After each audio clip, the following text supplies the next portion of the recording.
Senate will come to order. Empty the hallway out. We've got important people here. So.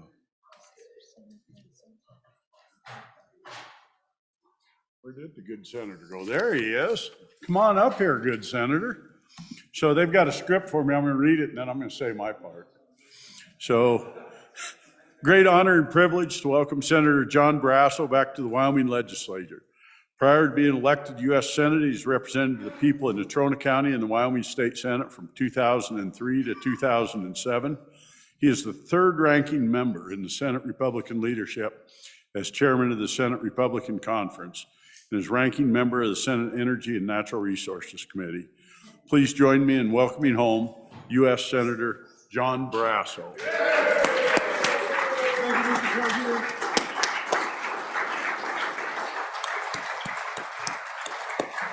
Thank you.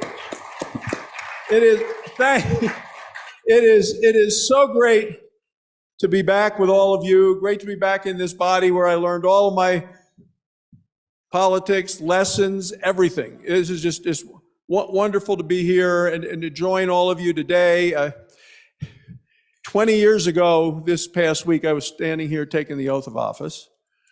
Probably 30 years ago, I was sitting up there as Doctor of the Day. Do you still have the Doctor of the Day? People come in and try to take care of it? Yes. And so time goes by quickly. Some things never change. Front page, Wyoming Tribune today. Charlie Scott still on the front page. Hey! Tara was there as well, Charlie, and it took me a while to find you. So she had the bigger picture, much better. I just wanted to come to do what I always do, to thank you, to bring you greetings from me and from Bobby. So many of you asked about Bobby already on the way in.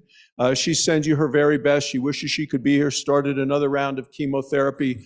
We're so grateful for the prayers. We feel the prayers. She feels the prayers. We know how much it means. You need to know how much it means to us that we have that. And we feel the strength of the Lord helping us. I don't want to get political at all. I just want to say we live in an amazing state with amazing people and amazing resources, and we are so blessed to do it. And I see my job in Washington is fighting every day for the people of the state and the resources of this state. That's the job. There is no place else that has the cowboy code. We live each day with courage, take pride in your work, do what needs to be done. That's what Wyoming is all about. And there are remarkable heroes among us and in all of our communities. We have soldiers who are putting their lives on the line, but we have firefighters and law enforcement, EMTs and paramedics putting their lives on the line as well. And I know the president in his State of the State mentioned a couple who've lost their lives in the last couple of months. One trying to save the life of someone who was drowning, and then an EMT on I-80 who lost his life. And I stopped at the Rollins Hospital to talk with the ER crew, the EMTs, the paramedics, to tell them how much all of the people of Wyoming are grateful for the fact that every day they put their lives on the line for the safety and the betterment of others. They are, I spoke at Tyler Harris's services on Sunday, and it was in the Bob Peck Theater at Central Wyoming College, and Bob sat right there in the state senate for so many years. But we have great people at all. So in the last 10 days, being out of Washington, I met with lots and lots of students. It was at Wheatland High School, Hannah, where we dedicated the new Boys and Girls Club, the Kemmerer Junior and Senior High School, talked about the Hathaway Scholarship, things that a number of us did, and Kale, you were here when we did it, and Charlie was one of the original co-sponsors of that legislation. And so every kid, by staying out of trouble and keeping up their grades in Wyoming, can get an education and do whatever they want to do and reach their full potential. Had a chance to visit with service clubs. I was in Torrington as well as in Riverton. These are people in their communities trying to make life better for people in our state. And that's what we do here in the legislature as well. I've had a chance to visit with small business owners all around the state. You know, you go to the Virginian and you have lunch in Medicine Bow and you talk to the guy there, and you go to, and there's a service station in Shoshone or the Dairyland in Thermopolis, and stop in Douglas and talk to people, in Wheatland and Torrington, and the Daylight Donuts in Rollins. I know it sounds like this is a food journey, but these are small business people trying to improve the lives of the people of their communities and trying to earn money and grow the economy and hopefully keep that money that they earn. I mean, that's what this is about, with remarkable people. And these are the people that have elected us and we are elected to represent. We need to think about that. We also have remarkable resources in this state. And when I think about economic development, to me, it's energy-driven economic development. That's the way I think about it, as the number three member of the United States Senate, the Republican side, and the ranking member of the Energy Committee. Continue to focus on what we have here. And Cynthia and I have really made an effort to try to bring more people from Wyoming to Washington to tell the story of Wyoming and what we have going on here. I have a short list, and Afi, you've been there to testify. We had Pat O'Toole, who's a former member of this legislative body, to talk about extreme drought in the western U.S. Holly Krutka from the University of Wyoming School of Energy Resources to talk about what we're doing here with the hydrogen pipeline. Jeremiah Ryman, who's the executive director of the county commissioners. I think county commissioners are here now. I know, Wendy, you just had one of your commissioners here to talk about issues there. We had Bill Cresper, the Wyoming Forestry Division, talking about legislation on healthy forests. Glenn Morrell, the Wyoming Energy Authority. Ed Seidel from the university is the president to talk about resource dollars that are spent on research that go to the big universities and other places, but you don't see them coming to Wyoming, North Dakota, South Dakota, and the focus on what we can do with so many of these universities. We had the governor back to speak and talk about the issues related to the oil and gas drilling and the permits that haven't been listed. So the idea is to get people back from Wyoming to Washington to tell the story. You did the banking committee, weren't you on the banking committee as well? Cynthia had Jimmy Willix, who had been chairman of the county commissioners from Douglas, from Converse County, was there as well. This is the kind of thing we want to do, bring people back. And we have a delegation, and I'm so glad to have an opportunity to work day in and day out with Cynthia. When I was in the state senate, she was state treasurer. I mean, we talk 2 or 3 times a day. She is terrific. She is a workhorse, and she's fighting for Wyoming every day. And that's what I see my job as well. And we are so happy to have Harriet joining. You know, she was here yesterday to speak. I mean, she got the right committees for Wyoming and for her. I mean, how unusual is that to happen in Congress? But, you know, the Judiciary Committee, she's been an attorney for over 30 years, really fighting the fights. And on the issues that she's been fighting the fights, natural resources, she's gotten on both the Judiciary and the Natural Resource Committee. A freshman's lucky to get on one of those committees in the House, and she's on both. And she's going to be a forceful and effective leader, and we're going to be a very forceful and effective delegation for all of you. I hope some of you get a chance to come back to DC to visit. We want to see you. Some of you have my cell number. If not, let me, I'll make sure you have it.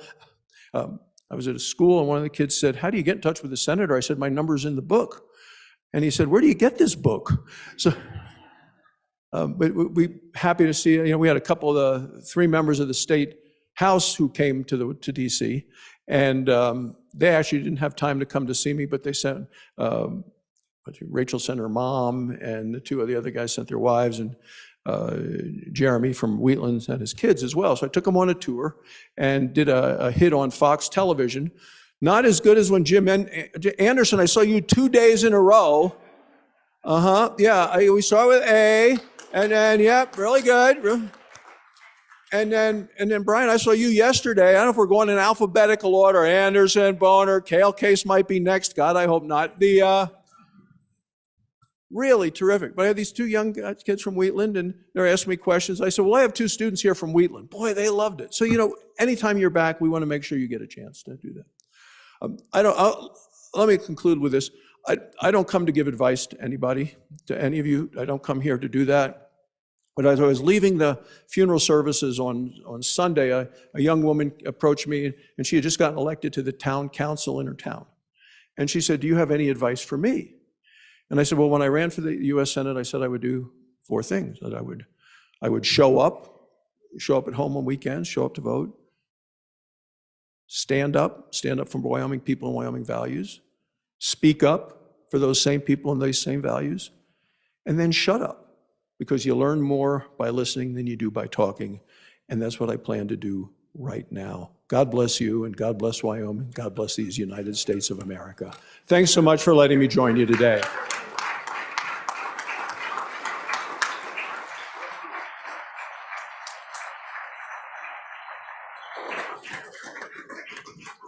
Huge thank you to Senator Brasso. To give you an idea of his cell phone, so I texted him near the middle of the night last night with an intern of his from his early years that now lives in Virginia. Put no caption on it, and within minutes got a text back that said who it was and when he had him. And that gives you a little bit idea of the mind he's got and what he does. He's a good doctor and a great senator, and we thank you for all you've done and are doing for the state. And I hope to get your niece to be one of those interns as well. Right now.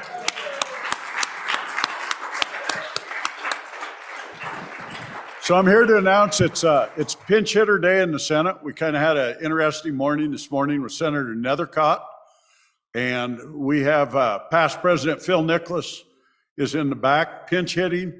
We're going to have a debate this afternoon between the lawyers. I think we can finally, the Cowboys can hold their own maybe. Phil Nicholas, you want to come up and say a couple words, Phil?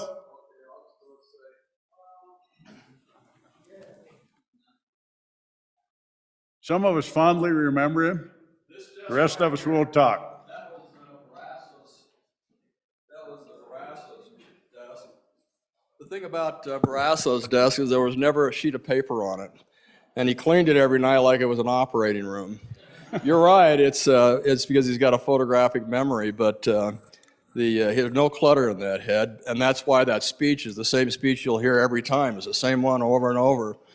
But anyway, I haven't been in here since the remodel, and it's a beautiful place. I miss the artwork, and but what a wonderful building, and it's fortunate for you to be here.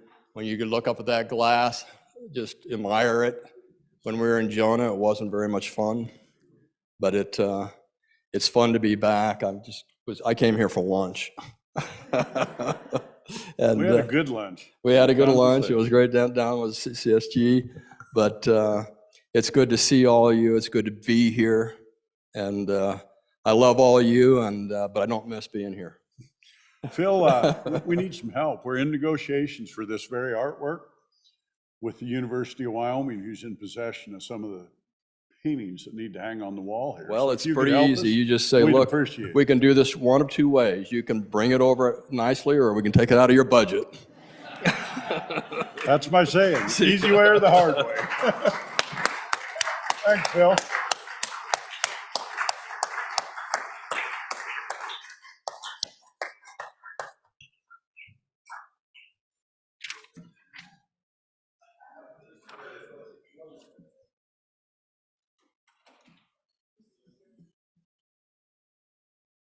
Thanks again, Phil Nicholas.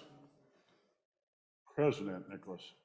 Senator Hutchins. Thank you, Mr. Chairman. I just wanted to give a special thanks to our chief clerk who helped us with the lamp issue. That was very nice of her, and I appreciated it. Thank you.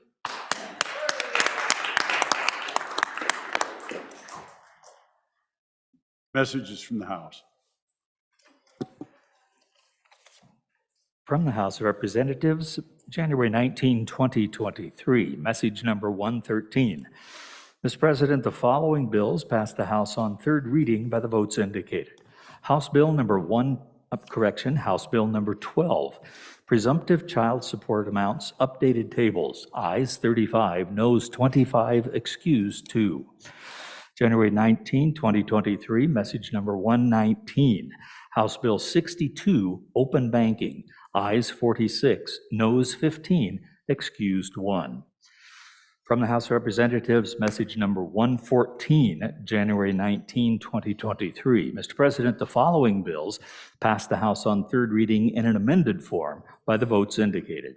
House Bill number 18, missing person alert systems, ayes 60, excused 2. Message number 115, House Bill number 31, BOCES as local education agencies. Ayes 46, noes 14, excused 2. Message number 116, House Bill number 69, coal-fired facility closures litigation funding amendments. Ayes 55, noes 5, excused 2. Message number 117, House Bill number 3, State Assessment of Independent Power Producers. Ayes 53, noes 7, excused 2. Message number 118, House Bill number 47, Election Equipment Federal Certification. Ayes 33, noes 27, excused 2. Signed, Katie Talbot, House Chief Clerk. Thanks, Randy. I'll do a quick privilege.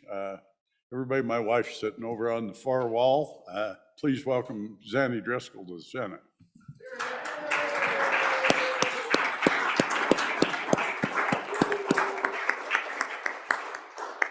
Hands down, the better half. Reports from standing committees. Senator Nethercott. Thank you, Mr. President. Good senators, not only are we accompanied by the First Lady of the Senate, we have the incredible and hardworking, tireless district court clerks here with us up to the North Gallery here. I'd like to welcome them and my particular clerk, Laramie County District Court Clerk Diane Sanchez. Welcome to the hardworking clerks of the state of Wyoming. Here, here.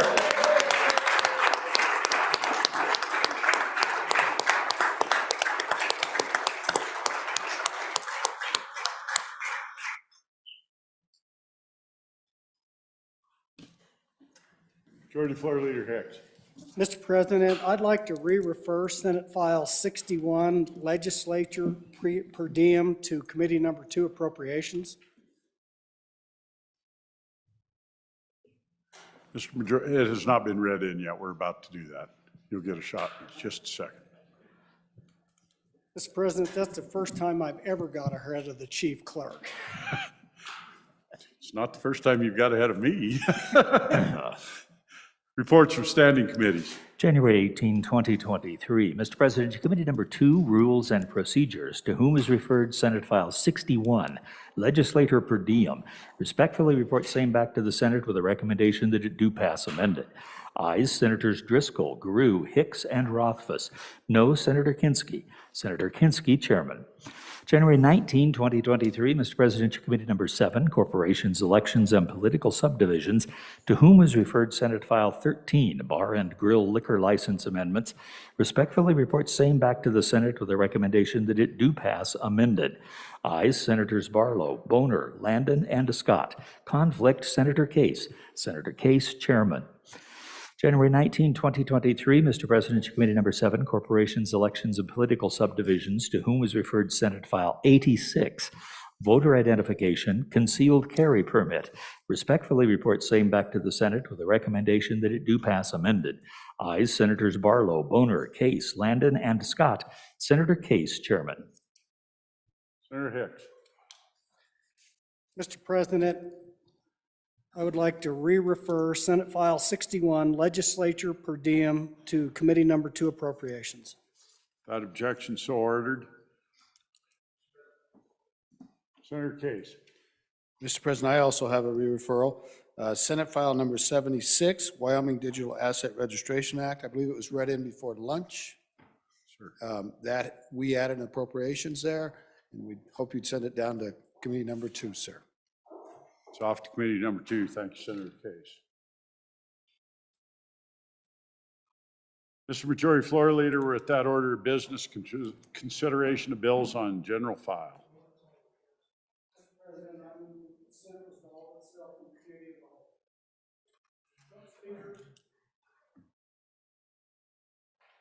Senator Doc Staten, she needs. Got a motion on the floor. Okay, I see what we're up to. You've heard the motion. All in favor, say aye. Aye. Those opposed, no. Thank you. Now you can come forward. I thought you wanted something, Mr. President.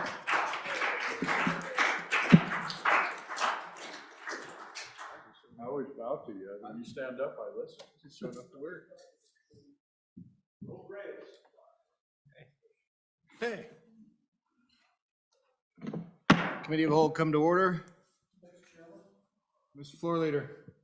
Just for the members of the body, we have reshuffled a few of those on the board, so look at those and make sure that if it's in your committee, that you get your people lined up to present those. So there was some minor changes to the list on general file. Okay, next bill up for consideration, Senate File 94, please read it in. Senate File 94, Federal Indian Child Welfare Act codification, sponsored by Senator Ellis, an act relating to domestic relations.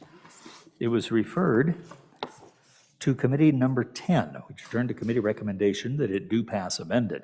Ayes, Senators Baldwin, Barlow, Bouchard, Dockstader, and Hutchings. Senator Baldwin, Chairman. Senator Baldwin. Thank you, Mr. Chairman. I move that when the committee of the whole rises to report, I do so with the recommendation that Senate File 94 do pass, and it does have amendments. If I can have those read in, please. Okay, we have one amendment. Please read it in. Senate File 94, Standing Committee Amendment Number 1, corrected copy. Page 1, line 6, delete. Senator Baldwin. Thank you very much, Mr. Chairman. I would refer for explanation of the bill and the amendments to Senator Ellis. Senator Ellis. Thank you, Mr. Chairman. Before you, you have Senate File 94. And before we jump into the particulars of what this bill does, I'd like to provide some context of why it's so important. When I talked to the Senate Labor Committee about this, I explained that our history with Native Americans really has been a tenuous one. Throughout the 1800s, there had been numerous attempts and efforts to assimilate Native people into white society. One of those key provisions was the passage of the General Allotment Act in 1887, which essentially divided up reservation lands or authorized the division of reservation lands into individual Indian allotments. The theory was that if an individual Indian male had that allotment, they would convert their lifestyle from being a nomadic, tribally based person to becoming a farmer and rancher. It took several years, but in 1928, that policy, people started calling into question its effectiveness, and they issued a report called the Merriam Report, which found that it was an actual failure. It had resulted in more poverty among Native people and had disrupted their social fabric in very significant ways. During this time, there were also other significant efforts. Starting in the early 1800s, Indian children were removed from their homes and families and placed in boarding schools operated by the federal government, often thousands of miles away. They were punished for speaking their native languages or practicing their culture. Many of them had their hair cut, and hair is very symbolic and important for a lot of Native cultures. There were many cases of abuse, and children often were never returned home. You may have heard a story last year, the last couple of years, that came out of the country to our north, where archaeologists found the remains of 200 children that were sent to a boarding school and never made it home. This prompted our Department of Interior to launch an investigation and start understanding what was happening in the United States. Preliminary reports show that of the 408 federal schools that operated in 37 states in the United States, they had found 500 deaths at 19 of those schools. So my parents attended one of these boarding schools. It was for Navajo children. It was located in one of our states to the west. This school was started in the 1950s, and it didn't close until 1984. So when I tell you that these things happened, I just want you to appreciate that this isn't in the distant past. These things are very fresh. My mother in particular had attended a different school prior to that, and at that school, she was severely mistreated. You may, if you read our local newspapers, also be aware of the fact that the Northern Arapaho tribe here in Wyoming have been really trying to aggressively repatriate the remains of some of their children who were sent to these boarding schools thousands of miles away, so that their remains could be properly reinterred in Wyoming, properly with appropriate ceremonies. So I mention these to you because these are very public and well-known, hopefully well-known initiatives by our federal government, but states also played key roles in assimilation policies. In particular, it was in the 1970s, during the era of self-determination, when our country really started recognizing the value of trying to restore tribal governments and culture. Studies revealed that many Native children were being separated from their parents, their extended families, and their communities by state child welfare and adoptive agencies. Specifically, 25 to 35% of Native children were being removed, and of these, 85% were placed outside their families and communities, even when there were willing relatives available to care for those children. To stop this, Congress passed something called the Indian Child Welfare Act in 1978, which would prevent Native children from being separated from their parents, extended families, and communities. So for the last 45 years or so, we have operated under the guise of the Indian Child Welfare Act, and I'll get to the particulars of what that is here in a minute. Recently, though, there have been a number of challenges to the constitutionality of ICWA, as we call it, in a case pending before the United States Supreme Court that we refer to as Brackeen. It's actually a short form name for other cases that have been consolidated with it. But essentially, this Supreme Court decision has two major components, and I'll give you the broad brushstrokes of each. First, there are challenges to the constitutionality based on equal protection. As you know, in our country, we can't make race-based laws, even if they've got good intents behind them. So if we feel bad, for example, about our history of slavery, we can't simply say we're going to provide a hiring preference for African Americans to redress that wrong. Supreme Court will invalidate those types of laws unless they meet rigorous court standards, which they often don't. Because tribes their membership in a tribal nation is one of a political classification rather than a racial classification, Congress has enjoyed broad authority to uphold preferences for Native people and to regulate their affairs. So for example, back to the employment preference, Congress can actually provide a hiring Indian preference for employment with the Bureau of Indian Affairs, which it does, because your Indianness is not a race-based classification, but rather your political status as a member of a sovereign nation. Nonetheless, Indian people are sometimes subjected to these, or can avail themselves to laws that are intended to address race. And so there's confusion out there, and one of the challenges in the Brackeen case is on this equal protection question. The second argument is more or less a challenge to the Congress's authority to regulate family law. As we all know, there are some issues that are broadly referred to as being state-regulated activities, such as your policing authority, education, and family law. So the second argument essentially asserts 10th Amendment arguments, Indian Commerce Clause amendments, and basically says Congress has extended its authority to regulate these matters. So what does that mean today? Well, I don't gamble, but in thinking about these decisions, I don't think, and I really hope that on the first question, the political versus racial distinction, that argument is rejected. However, if the second argument comes into play and the court does find that Congress has overreached its power, our Indian children will be left in limbo. I think there will be a great confusion over whether or not Wyoming should continue to proceed in referring some of those cases to tribal court, or if the state court will be resuming that responsibility. So to prevent that confusion and ensure that there is no stopgap, this bill seeks to codify the Indian Child Welfare Act. So right now, let me go through what that is, and when I get through that, I will go through the amendments. But it's a big bill, so don't let it seem too daunting. Pages 1 through 5 provide new definitions that would be created in a separate section in Title 14. These definitions include child custody proceeding, what an extended family member is, the definition of Indian child. Here it's important to note that an Indian child not only includes members who are enrolled in a tribe, but those that are eligible for membership. There's a definition for the Indian child's tribe, what an Indian custodian is, an Indian organization, and Indian tribe. The act also defines what a parent is. It includes a biological parent or the parents of an Indian child or any Indian person who has lawfully adopted an Indian child. You'll see a definition of reservation, which is consistent with what we see in our federal statutes, and then a definition for shelter care. Here we cross-reference that definition to an existing definition in Wyoming statute found in Title 14. And then finally, Mr. Chairman, you'll see a definition for tribal court. Pages 6 and 7 provide the thrust, though, of what the Indian Child Welfare seeks to do. It clarifies who has jurisdiction and discusses notice requirements. Specifically, on page 6, you'll see that tribes have exclusive jurisdiction over any child custody proceeding involving children domiciled within the reservation. If an Indian child, however, is domiciled off the reservation and there's a state court proceeding involving the placement of that child or a termination of parental rights, paragraph B describes the process of how state courts are required to transfer that case to tribal court if a parent or custodian petitions the state court.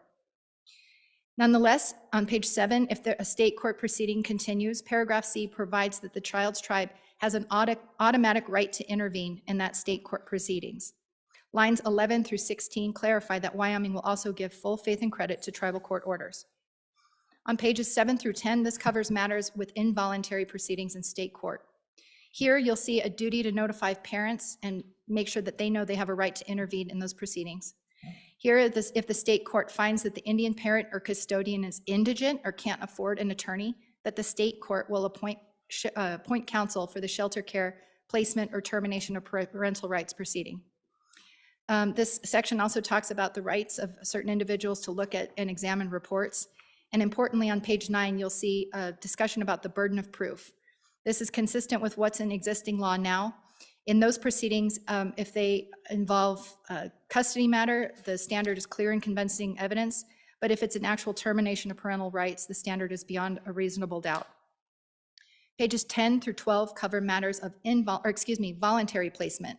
Here we want to ensure that the Indian parent who consents to the placement or termination of their parental rights fully understood what was happening. It allows those parents to withdraw their consent before the final decrees of termination or adoption are entered. And it also allows the Indian parent or custodian to invalidate an action if a court of competent jurisdiction finds that the state court violated this provision. Pages 12 through 15 provide a preference for Indian placement of children, and this is another critical part of the bill. First, preference is given to a member of that child's family. Second, to other members of the Indian child's tribe. Third, to other Indian families, and then finally, any other placement. However, tribes may adopt a different preference through tribal ordinances. And courts and family agency services will also be required to keep records of each placement of each Indian child. The following pages are rather miscellaneous provisions. Pages 15 through 16 deals with the return of custody if a final decree of adoption has been vacated. Pages 16 through 70 talks about when an Indian child reaches the age of 18 and their right to receive information about their tribal affiliation. Page 17 talks about agreements that may be entered into between states and tribes concerning the custody and care of Indian children. Page 18 provides remedies for improper removal of Indian children and clarifies that if there's any applicable federal law that provides a higher standard of protection to the rights of an Indian parent or custodian, that a court should provide that higher standard. 19 clarifies that nothing in this act should be construed to prevent the emergency removal of an Indian child to prevent imminent physical danger or damage or harm to the child. Page 20 through 22 maintains some reporting requirements, making sure that the Department of Family Services in Wyoming is also included in that. And then page 22 provides for the rulemaking within the Department of Family Services. Pages 22 through 31 are largely conforming amendments. Title I is your civil procedure title. Title 14 involves our children's code. Title 20 deals with domestic relations, and Title 21 is your education title, knowing that sometimes if a kid is absent, it might be a sign of neglect that could lead to the termination of parental rights or removal of the child from a family. So finally, page 31 would authorize the Department of Family Services to immediately begin rulemaking. And I will conclude by saying that both tribes have supported this bill. I emailed you a copy of a letter that was signed by Chairman Sinclair of the Eastern Shoshone Tribe. Representatives from the Northern Arapaho Tribe have testified in support of this bill. Another important thing to consider is that there are ongoing efforts, not just in this chamber, but down the hall, to further refine and make sure that this works for Wyoming. During the interim, Tribal Relations received testimony from experts who practice in the Indian Child Welfare Act, and there are a number of states who have entered into cooperative agreements with their tribes to really make the act work better. So hopefully, if efforts to establish a task force are fruitful, we can continue doing that work.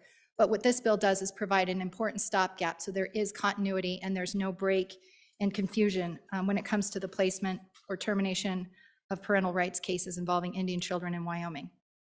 With that, I want to briefly bring your attention to Standing Committee Amendment number 1. I would move Standing Committee Amendment number 1 to Senate File 94, to Senate File 94, excuse me. I think I said that right, sorry. Mr. Chairman, this is a standing committee that was, that was adopted. This really are technical changes, but I'll walk you through a few of them. The first you would see on page 1, page 1, line 6. This deals with the effective date, and thinking this through a little bit, the committee decided to make sure that the entire act would take effect immediately.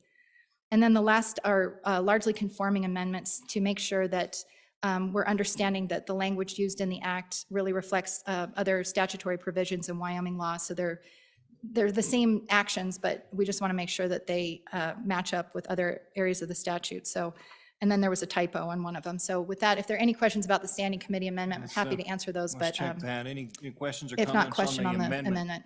It's on the amendment, okay. Question being called. This is on Standing Committee Amendment number 1 to Senate File 94. All those in favor say aye.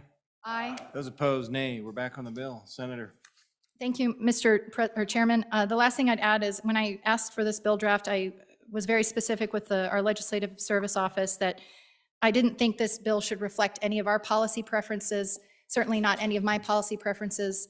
This is really an effort to codify the federal act so that we have that status quo maintained. And if we wanted to adopt things that work better for our tribes in Wyoming together, that we allow for that in the future. So, you know, to the extent that you have concerns about some of these policy decisions, I just wanted to make that known that this is really a codification of federal law. Thank you, Senator. Good detailed explanation. Questions, comments on Senate File 94? Senator Landon. Thank you, Mr. Chairman. Really appreciate it. I would certainly like to tip my Stetson to the senator from Laramie County. I hope the two tribes up on the Wind River Reservation appreciate the work that she does. I do have a question, and I really support this bill, but I've got a question about the jurisdictional issues as they relate to the circumstance that the good senator outlined where we may have a child endangered. I think I read that provision of the law, of the proposed law, to say that they have to be domiciled outside the reservation. What happens if that child is on the reservation? How does that work? I'm just curious about healthcare related issues. Thank you. Thank you. Question on jurisdiction. Let's collect a couple more before we go back to the sponsor. Any other questions, comments? Okay, back to you, Senator Ellis. Thank you, Mr. Chairman. I should add too that, you know, there's another member of this body who's advocated for the tribes for many, many years. And, you know, I've definitely followed in some very big, or fill in some very big shoes from the senator, senior senator from Fremont County. But my understanding, Mr. Chairman, and for everyone's knowledge, there is both tribes have departments of family services that operate on the reservation. So in those instances, family services, tribally run family services would be involved. Okay, thank you. Further questions, comments? Ready for the question? Ready for the question? Question being called. All those in favor? Senator Baldwin's motion that when the Committee of the Whole rises to report that it do so with a favorable recommendation of Senate File 94. All those in favor say aye. Aye. All those opposed, nay. Senate File 94 is passed Committee of the Whole. Next bill for our consideration, Senate File 123. Reading clerk, read it in. Senate File 123, Military Dependents School Choice, sponsored by Senator Boner, an act relating to education, was referred to Committee Number 8, Transportation, Highways, and Military Affairs, which respectfully reports the same back to the Senate with a recommendation that it do pass. Ayes, Senators Boner, Brennan, Furphy, Kolb, and Pappas. Senator Pappas, acting chairman. Chairman Boner. Thank you, Mr. Chairman. I move that when the Committee of the Whole rises to report, do so with a favorable recommendation of Senate File 123. I'll go ahead and refer to myself for Please do. this Take us into it. Thank you, Mr. Chairman. So, Senators, this bill is in response to some challenges that your local Air Force members have been facing here out of Warren Air Force Base. As many of you know, this is something that's near and dear to my heart as a former member of that unit and a former resident of the Cheyenne community during that time I was stationed here. And so what the bill does is it empowers military parents. If their kids are dealing with harassment and discrimination in the school district, these parents have the opportunity to move those kids to a different school within a district without school board approval. So it's a limited school choice bill meant to empower the parents and get their kids out of a toxic situation and keep them in the school district, keep them in Wyoming. Right now, unfortunately, in spite of this issue being brought to the attention of leaders in the local school district almost 3 years ago now, we've had continued harassment. In fact, we've seen 3 military families get special permission from the base commander to leave the base early, go to a different state to get out. They'd rather just leave the state than have to continue to have their kids deal with some of these challenges. So I have to say, I've been really heartened by the response from the vast majority of this community. The mayor has been excellent. The local Chamber of Commerce has been excellent. They've been proactive. They've been true leaders. And well, all I'll say is when it comes to the school district, we're gonna have to empower the parents. So we want to do that without causing any undue burden on anybody else's kids in the district. So there's lots of safeguards, make sure this isn't overused for something other than its intended purpose. And so I have to make sure that the military member has to file a harassment complaint on base. There's a unit that deals with those sorts of complaints. So there's that safeguard there. Also, the school district has an opportunity to deny a transfer if there's a capacity issue at the requested school, and or if the child is in the process of being expelled. So those are two, I think, pretty obvious exceptions that make sure that this bill isn't used for something other than its intended purpose. Doesn't require a school district making changes to its facilities or programs, especially if it's a competitive program to get into. It's not going to be used for that reason. And also, any denials are going to be reported to our state superintendent. Also, there's an appeal process through our standard procedure for to the state superintendent if a parent feels like they've been unjustly denied.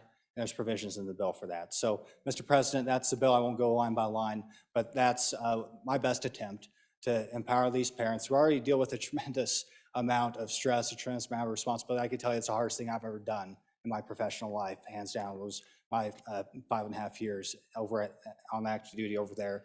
And as a parent now, I wasn't a parent then, as a parent now, I can only imagine how the additional stress of having your kid to have to deal with this in a school district when the district is standing in your place legally. It's just a distraction that comes at a most inopportune time, and it's about time that we make this modest effort to try to make things better. So with that being said, that's the bill. I'll stand for any questions. Thank you, Chairman Boner. Senate File 123, questions or comments?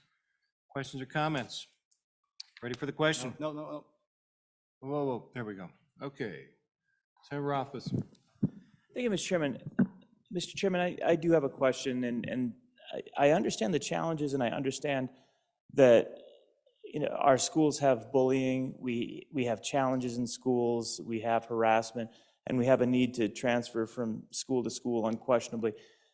But Mr. Chairman, I guess the concern I have is that's a universal problem in schools throughout all of the districts of the state, and it's a circumstance-based situation where at this point in time, it really is up to the local school district to listen to concerns and to try and find good solutions. I wish I could say that good solutions always happened, and we know that that's not the case. And it would be convenient if there were always another spot open at a school and that there were always the transfer. And so maybe this is policy that we would more broadly want to take a look at to ensure that parents and students were having their voice heard when they were encountering harassment. But the concern I have is that this ends up being effectively a specialized legislation to provide redress to one class of Wyoming citizens that isn't available to the rest of Wyoming citizens, when realistically everybody in the state of Wyoming should have access to schools where their students aren't being bullied. So I guess I'm concerned that we're narrowly solving a problem for one class of people, and we all share in the respect for that class of people, but I could say the same about first responders that we were discussing earlier. Stressful circumstances, difficult lives, always putting their lives on the line for the people of the state of Wyoming. Will we have a bill that solves circumstances for their children suffering bullying in schools? Nurses that are working difficult shifts and struggling to make sure that they get their kids to school on time and then end up going back home to sleep because they're doing the night shift. Again, challenging, arduous circumstances, very difficult. I remember hearing concerns and complaints from families that suffered that. If this is a challenge, and if some of our school districts are not addressing harassment and bullying in a way that leads to beneficial outcomes, we need to deal with that broadly, not carve out exception language for certain classes of citizens, or that's going to be a long list of grievances that we're going to have to address one at a time and create special circumstances. So I do have concerns, and I'd appreciate hearing more about the discussion, if there was any, about selecting one group, providing special privilege to that one group for a problem that all citizens of the state of Wyoming commonly suffer. Thank you. Let's make sure. Senator Scott, go ahead. Mr. Chairman, speaking for the bill and in response to that, a couple of points you need to understand. The military, because of the degree to which people are transferred around, their people are not part of the community and therefore a little more vulnerable to this kind of treatment. They don't have some of the built-in supports that somebody who grew up in the community has. Second, in my district, we've had now for a number of years a system of universal choice. And that does work, and it solves this kind of problem. And so I commend the system we use in that respect. And this, yes, this makes it available to a specialized class. But it's a system that, at least in our experience, does work to solve this kind of problems, amongst other things. And third, Mr. Chairman, I'm going to suggest that, yes, we need to work on some systems to make the school choice available broadly. I'm hoping we'll be bringing a charter school bill to you that will commend to your attention when that comes, because I think it will help solve this kind of problem more broadly. Okay, thank you. Well, any more? Let's go back to you, Chairman Boner. A little bit of counsel there, a little bit of question. Let's take it back to you. Okay, thank you, Mr. Chairman. I agree with the good tall senator from Bates Creek. Just to point out that, once again, it's these military families are not necessarily like every other family in the state of Wyoming. Especially, and that's why it's important. I also know I failed to mention that this applies only to active duty, not Guard and Reserve. And part of the reason for that is that the folks that get stationed at Warren Air Force Base are a cross section of the entire country in terms of your where you're from and geographically, your ethnic, your racial background. Obviously, that's not exactly the case here in Wyoming. So there is that difference as well that I think is important to point out, and that requires these provisions. And I just point out that we make these distinctions all the time. Quite frankly, we have tax exemption or tax breaks for veterans. I could go on and on. So we do make these distinctions from time to time. I think it's entirely appropriate in this situation. Thank you. Further questions, comments? It's on Senate File 123. Question on the bill. All those in favor of Senator Boner's motion that when the Committee of the Whole rises to report that it do so with a favorable recommendation of Senate File 123, all those in favor say aye. Aye. Those opposed, nay. File has passed the Committee of the Whole. Next file for our consideration. Oh, Mr. President. Privilege of the floor. I've got a very important announcement. Please do. Looking around the gallery, we have our County Clerks Association, which is composed of all your county clerks, handle everything from elections. This is one of the heaviest lifting groups in the state of Wyoming. They do all kinds of things for us. A special thanks last year for all of their help during the redistricting process. Fellow senators, please join me in welcoming Wyoming's county clerks, backbone of our work.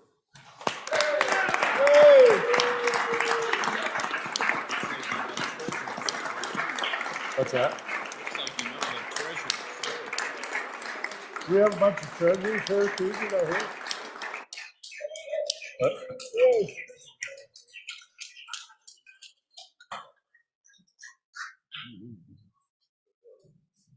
Clerks, we appreciate you, and I can only imagine your life in a redistricting year. It's kind of a moving target, but thank you. Mr. Floor Leader. I was counting them and there was 25, so I want to know who the two fraudulent clerks are that are up there. All right. Okay, Mr. President. I can tell you how top I am. There's 14 left. Part of them went home. But I do think we have a few treasures that may have snuck in, but I don't have the. We'll welcome the introduction for it. treasurers, So too. If we do have treasures, can they stand up? Well, All right, I was misled. all right. Pass the word on to the treasurers. We like them as well. Next, a bill up for our consideration, Senate File 118. Read it quick, read it in. Go, wait, before we read it in, Senator Kinski? No, I'm on something Oh, you're else. just warming up, okay. Senate File 118, Fund Balance Calculations, Federal New Encumbrances Excluded, sponsored by the Appropriations Committee, an act relating to the administration of government. Was referred to Committee Number 2, which returned to committee recommendation that it do pass. Ayes, Senators Anderson, Guru, Kinski, Nethercott, and Salazar. Senator Kinski, Chairman. Thank you, Senator Kinski. Chairman Kinski, please. I actually wanted to re-refer a bill to appropriations, but I'll do that. We're giving you after- one to take care of. I'll do that now. after this one. Senate file, it is, Mr. Chairman, I move that when the Committee of the Whole rises to report, it do so with a favorable recommendation for Senate File 118, Fund Balance Calculations, Federal Encumbrances Excluded. And for an explanation, I will call upon Senator Tara Nethercott. Senator Nethercott, it's yours. Thank you, Mr. Chairman. Good senators, this bill comes to you from the Capital Finance and Investments Committee and the Appropriations Committee, based on recommendations by our finest and best fiscal officers, which would remove as part of the calculation our federal encumbrances. As we know, those federal encumbrances, we receive a great deal of federal dollars. We actually do not profile those as part of our available cash balance because they're encumbered. But according to our financial experts, this is actually making it harder to accurately identify and calculate our actual cash available because that money is reimbursed. And so we're asking the ability to be able to remove that requirement, to have them be encumbered and actually show that that's cash available, to more accurately reflect the actual cash available in our accounts. It's amazing. With that, I'm happy to stand for questions and ask for your favorable consideration. Thank you. Questions for Senator Nethercott or Chairman Kinski, either way? This is on Senate File 118. Senator Pappas, are you up? No. Okay, question being called. All those in favor of Senator Kinski's motion that when the Committee of the Whole rises to report, that it do so with favorable motion on Senate File 118. All those in favor say aye. Those opposed, nay. Senate File 118 has passed the Committee of the Whole. Before we note this next bill, Senator Kinski, just a reminder that you need to do that referral outside of Committee of the Whole, okay? Thank you.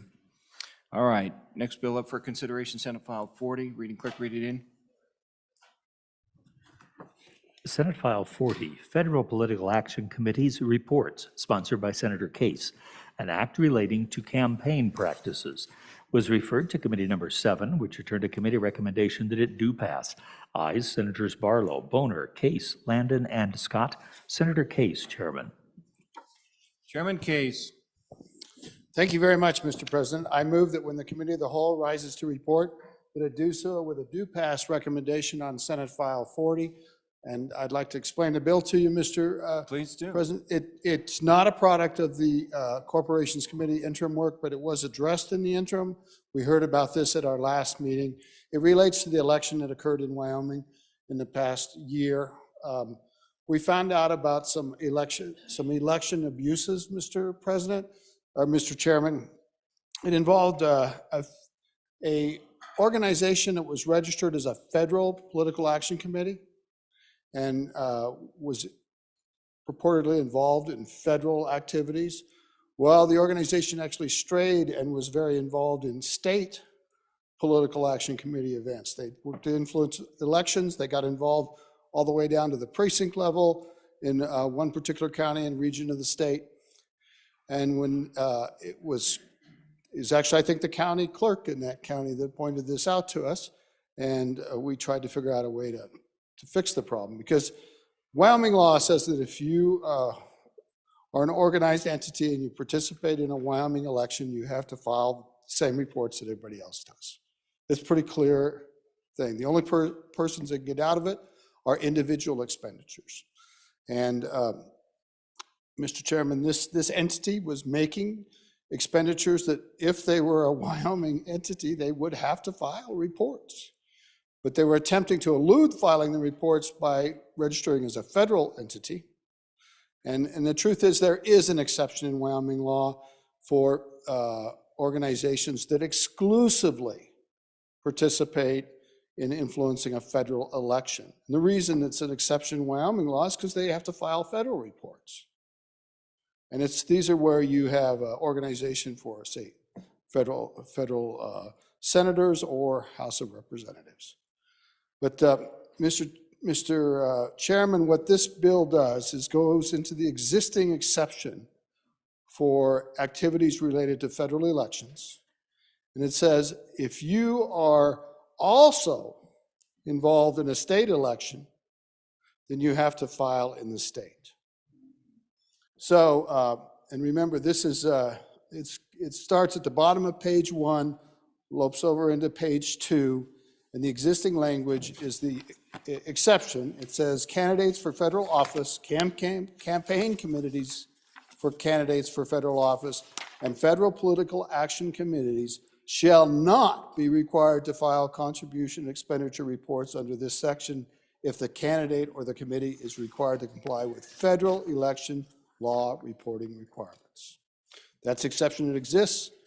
And we're saying, however, if you stray away from those federal elections, you will be required to file in Wyoming. So the new language adds on lines 1, 2, and 3 of page 2, it will now say, candidates for federal office, campaign committees for candidates for federal office, and federal political action committees that are making contributions or expenditures only to federal candidates or for federal issues shall not be required. So if it's not only, if you also participate in state activities and state elections, you will have to file. That's the gist of the bill. We heard about this at our last meeting of the Corporations Committee. The committee wanted to do something about it, but there wasn't another meeting that we could look at a bill that was prepared. So I agreed to bring it as an individual bill. I gathered up Corporations Committee members that were still here to join me in bringing this bill to you. Happy to answer any questions. Thank you. We are on Senate File 40, Federal Political Action Committee reports. Further discussion. Further discussion. Are you ready for the question? Question being called. All those in favor of Senator Case's motion that when the Committee of the Whole rises to report that it do so with a favorable recommendation of Senate File 40. All those in favor say aye. Aye. Those opposed, nay. Senate File 40 is passed the Committee of the Whole. Next bill up for our consideration, Senate File 122. Reading clerk, please read it in. Senate File 122, Non-Resident Workers Vehicle Registration Extension, sponsored by Senator Driscoll, an act relating to motor vehicles, was referred to Committee Number 6, which returned to committee recommendation that it do pass. Ayes, Senators Baldwin, Ellis, Garreau, Jones, and Schuler. Senator Schuler, Chairman. All right. Senate File 122. Senator Schuler, are you? Okay, Senator Schuler, go ahead. Thank you, Mr. Chairman. I move that when the Committee of the Whole rises to report, it do so with the recommendation that Senate File 122 do pass. And for an explanation of the bill, I would like to call on our President. President Driscoll. Thank you, Mr. Chairman. Thank you for the introduction. The motion. This is a Driscoll bill, wasn't a stutter. Folks, this bill came from one of the outstanding students from Hewlett High School that brought it to Girls State. Went through Girls State really well. Pretty proud of this bill. What this is around the state, non-resident workers vehicle registration extension. Biggest part of this bill is all in law already. For 120 days, we all know when you come to work in the state, by state law, you're actually required immediately to change the registration of your vehicle that you drive back and forth to work on. And we've created kind of a trap for a lot of our recreational workers, which can be anywhere from your tourism industry folks to some oil field workers to turnaround folks to refineries. A lot of them drive RVs that are quite expensive, and the fees on them often will run close to what they make for the season working somewhere. They live in these vehicles, and they're not allowed to be a camper. They're supposed to register them. So used to be 120 days, maybe in the days that this was first done, that was the camping season or the season they helped. We're past 120 now. So what this does is takes the existing law from 120 to 180 days. It allows them to purchase for it's got to be a non-commercial. So this can't be a work vehicle, can't be a company vehicle. It's a personal one, and they can be temporary or full-time workers. Goes through, they've still got to have everything we've got to have. They got to have the valid insurance and proof of it, the whole 9 yards. The department's applied some rulemaking in it. They can go ahead and do it. The money goes back to your county general fund, so it doesn't go to the state fund. It goes back into it, and it's $50 a month. And if all of you, every one of you I know, see the vehicles driving from various states around, green plates, Texas plates, Oklahoma, those are workers that legally, if they're non-commercial vehicles, are supposed to have those re-registered, and they routinely ignore that. Your local law enforcement, it's not worth the hassle to go do it, so they do it. But in certain instances, they are following it, and it's happening. And this just makes it where we got a universal application across the state that the people coming here to work can actually live in their RVs, drive their RVs if they need to, and not have to pay multi-thousands of dollars, which in many cases means we're going to have a bigger worker shortage because they aren't going to come if they have to pay that much money. So that's long and short of it. It just moves it from 120 to 180. Great bill. It's kind of fun to see students figure out holes in our laws for us and help improve them. I appreciate your consideration on it and ask for your favorable consideration. Let's stand for questions. Thank you, Mr. President. Senate File 122, non-resident workers vehicle registration extension. Questions or comments? Senator Rothfuss. Thank you. I just feel like we should debate this a little bit. Why? Maybe learn a little bit about the law here. So one question I have, and because I don't know how this is actually implemented, is with regard to like re-entry into the state. So for example, you spend 90 days in the state of Wyoming working, and you leave for some period of time, we'll say 30 days, and you come back in for another 120 days, whether it's under existing statute or the new statute. How does that work? When does the reset button take place?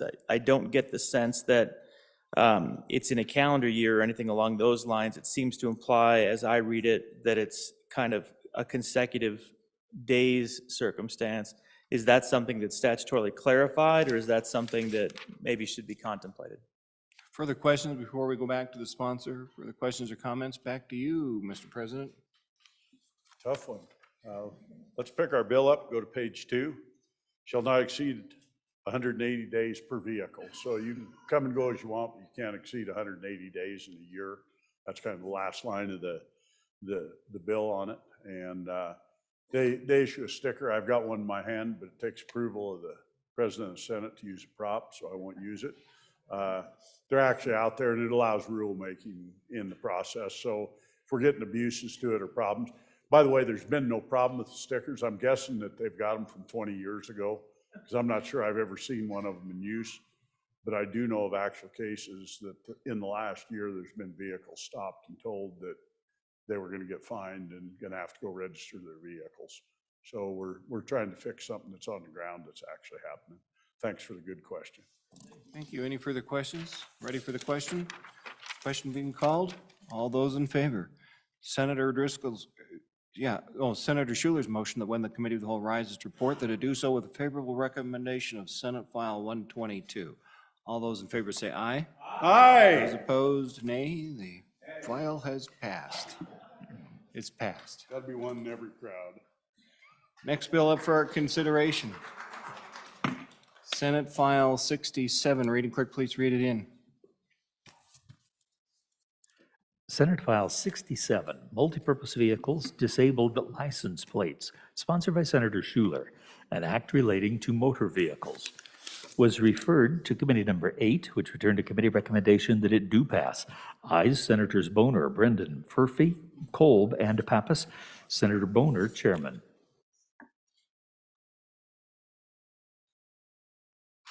Thank you, Senator Boner, and there's an amendment here as well, sir. Go ahead, Chairman. Hey, thank you, Mr. Chairman. I move that when the committee of the whole rises to report, do so with the due pass recommendation on Senate File 67. There is a committee of the whole amendment, so I'll leave that to the main sponsor, who will also explain the bill, Senator Schuler. Senator Schuler, the bill and this amendment is yours. Thank you, Mr. Chairman. This bill was a request from one of my constituents who had purchased an OHV, and he was surprised to know that he couldn't purchase a handicap access license plate for it. His wife has been disabled, and he was so excited to be able to get this multi-purpose vehicle and start checking out a number of trails and roads and places in Wyoming with his wife by his side. And so when he went to the county treasurer to get this specialty plate, he found out that only motorcycles have a license for handicap access, as well as cars and trucks, of course, but nothing for our friends with ATVs and OHVs. So basically, this ask is for a multi-purpose vehicle disabled license plate, and hopefully it'll bridge the gap with our ATV enthusiasts. We've seen a huge increase in our state and our county with ATVs and OHVs, and so it makes total sense that we able to offer them the same equal access to handicap parking as our vehicles and our motorcycles. You know, he mentioned that you know, there'll be times when his wife maybe will need to stop and get something to drink at a convenience store or go to a restroom or whatever. And he just made the comment that if he had to park somewhere further down the lane, that it would make it very difficult for his wife to be able to join him on these trips. And so anyway, on page 2, if you want to take a look at the bill, you see that the license itself will only be a 3 inches wide and 6 inches long license plate. It'll have the international symbol of access and appropriate identification, which may be in lieu of the bucking horse and the rider. And then on page 3, you'll note that these special license plates, they'll not be issued to any person who's eligible only for a temporary removable windshield placard. And that basically just, for instance, if someone has a knee surgery and they just need a temporary handicap, this wouldn't really apply to them. This is a different deal altogether. So with that, I would ask for the amendment to be read in. Please read it in. Senate File 67, Committee of the Whole Amendment Number 1, page 3 after line 15, insert. Senator Schuler. Thank you, Mr. Chairman. I move Committee of the Whole Amendment Number 1 to Senate File 67. And really, all this amendment does is, we heard from YDOT that we had on the original date that this would be effective in July 1st, 2023. And even though this is not a huge issue to make the change, they felt like they needed more time. So we just are inserting that the Department of Transportation shall make the motorcycle and multipurpose license plates beginning on January 1st, 2024. Thank you. Any questions on the amendment? We are on the amendment. Any questions or comments? All those in favor of Committee of the Whole Amendment Number 1 to Senate File 67, say aye. Those opposed, nay. The amendment is passed. We're back on the bill, Senator Schuler. Okay. That's pretty much it for the bill. Like I said, I don't think it's a big deal. There's not much of a financial issue with this. We already have MPV, they call them MPV license plates. We just don't have the handicap. So I don't think it's going to be a big deal, and it's not really going to cost much. Happy to answer any questions. Thank you. Floor Leader Hicks, have you got a question? Yeah, Mr. Chairman, do we have a definition of what constitutes a multi-purpose vehicle? Okay, let's check around. Any others before we go back to the sponsor? No other questions or comments? Back to you, Senator Schuler. Yes, it's in statute, and I should have my statute right in front of me, and I don't, but it is actually in statute, the multi-purpose vehicles. Okay, already established. Thank you. All right, any further questions? Question on Senate File 67. All those in favor of Senator Boner's motion that when the Committee of the Whole rises to report, that do so with a favorable recommendation of Senate File 67. All those in favor say aye. Aye. Those opposed, nay. Senator Ellis, we're both having senior moments here. Okay. Next bill up for consideration. Yeah, okay, Senate file has passed the Committee of the Whole.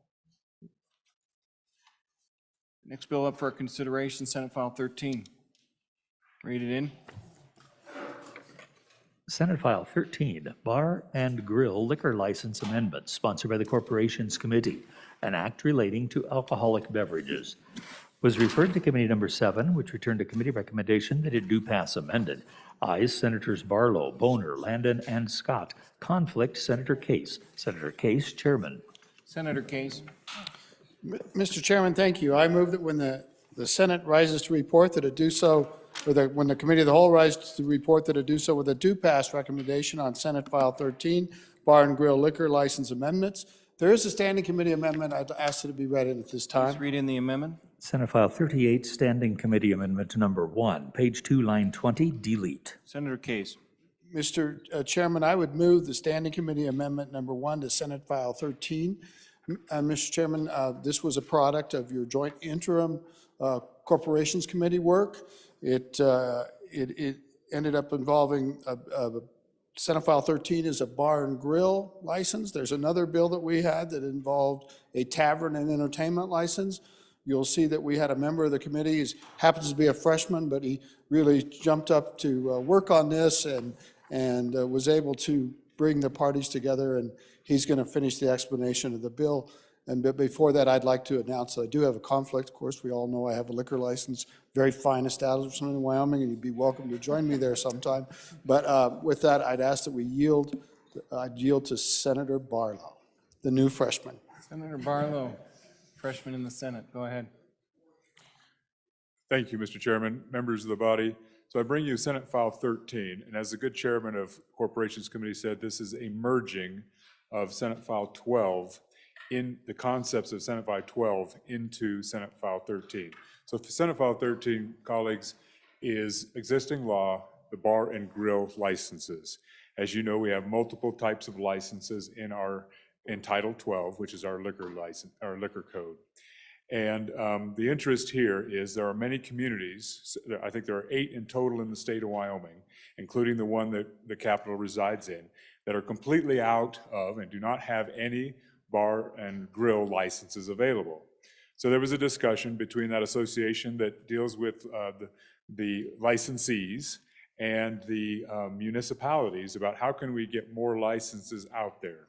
As you know, this is an ongoing discussion as communities grow and times change, and these bar and grill licenses are on a quota basis, or on a population basis. So there's a formula. The more folks you have, the more license you have, et cetera. And it's maybe not a linear formula, but there's a formula to it. So what this bill did originally, Senate File 13, is it just changed the formula. And as an example, and it puts it into, and what the formula does is it puts it in 2 stages. There's a bump in July of 2023, a bump in July 1st of 2028, and then 5 years later, the cap completely comes off. So there will be no limit for these licensing authorities, which is cities, towns, and counties, and they can issue as many as they say fit. Right now, like I said, we live under a cap. There's 2 bumps as you go forward, and then finally the cap comes off 10 years from now. So as an example, I'll give you, and I'll use the county that we're currently standing in and doing our work in. They currently have 17, let's see, the city, actually, I'm going to use the city. The city that we're currently in has 14 allocated of these licenses. All 14 have been issued. Under this first bump, there would be 7 additional licenses available in this community to be issued by the city council in town. So, and there are 8 other communities, or 7 other communities in the state that do not have any available as well. So this is not applicable to every community, but it certainly is applicable to those communities that seem to be growing the most. So that is the baseline that we start with Senate File 13. Senate File 12, and I have to bring it up because it was actually adding a new type of license called a tavern and entertainment. And the thing to know about the bar and grill and restaurant licenses is no more than 40% of their sales can come from alcoholic beverages or malt beverages. So this new type of license that was proposed and came from the interim was a new type of license that also included entertainment, not just food sales and alcohol sales, but entertainment in that 60%. So in the discussions, we're trying to figure out how to merge these 2 things. folks were not in Senate File 12, there was an unlimited number. There wasn't a population formula. So that makes folks nervous. So the decision and the interested parties were kind of given a choice. Let's try to have one vehicle to accomplish as much as we can. Let's accommodate the increased license interests, and let's broaden the ability to have entertainment count as something within the bar and grill licensure computation, i.e. 60%. So that's what you have before you. So to be clear, Senate File 13, there's a lot of new language, but really, and that starts on page 4, or excuse me, page 2, page 4, and what that is that's that incremental change in the number of licenses available based on a population formula. That is all that bill did. It did not attempt to do anything else but have 2 stages of licensure increase and then take the cap off. The amendment, if I could go to direct your attention to the amendment. The amendment brings in one We've had that thing. moved, so go ahead, yeah. I think it was moved by Yes, the we've chairman. had that moved, so go ahead. Continue, Mr. Chairman? Please, thank Okay, you. thank Sorry you. to My interrupt. apologies. The amendment brings in that entertainment concept into the bar and grill liquor license statute. And you'll see in the amendment, lines 12 through 16, we actually define entertainment. Now, we can all, and there was other definitions of entertainment in, uses of the word entertainment in statute, but no definition. So this is what the good folks in our LSO gave us as a starting point. We looked at it, and you will see that it's activity, diversion, amusement, regardless of age.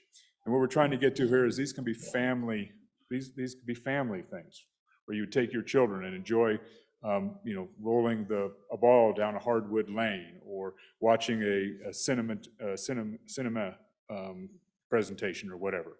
So that's the first thing. But we put 2 sideboards on it. You'll see this: entertainment shall not include adult entertainment. And adult entertainment, you probably know it when you see it, if you know what I mean. I don't know what that is, but we left that. The choice of the committee was to leave that to the local licensing authority. So these would be the elected officials in your community that would make that decision. And the second thing that we sideboarded off was gambling. Now, to address gambling is a Title VI definition, Title 6.7.101, if you're interested in looking at it, and it's gambling as a definition, and then there is a laundry list that it does not include. So it does not include skill games, it does not include bingos, it does not include, it's set down the line, charitable, et cetera, et cetera. So there are many things that it will not include. The lottery, by the Lottery Corporation, hunting raffles, so things that are regulated by the Gaming Commission, online sports betting, et cetera. So you can see that while gambling is forbidden, and if folks want to have a conversation about maybe we should think about that harder, there are things that are currently already legal in Wyoming that we have said, oh, that's not really gambling. So that's a policy decision, whether we want these established habits, but that is what that gambling definition will be based on. So the rest of the bill, and the rest of the amendment, excuse me, is basically saying that food services and entertainment can be considered individually or in combination when trying to get to that 60%, which is the requirement under current statute for bar and grill licenses.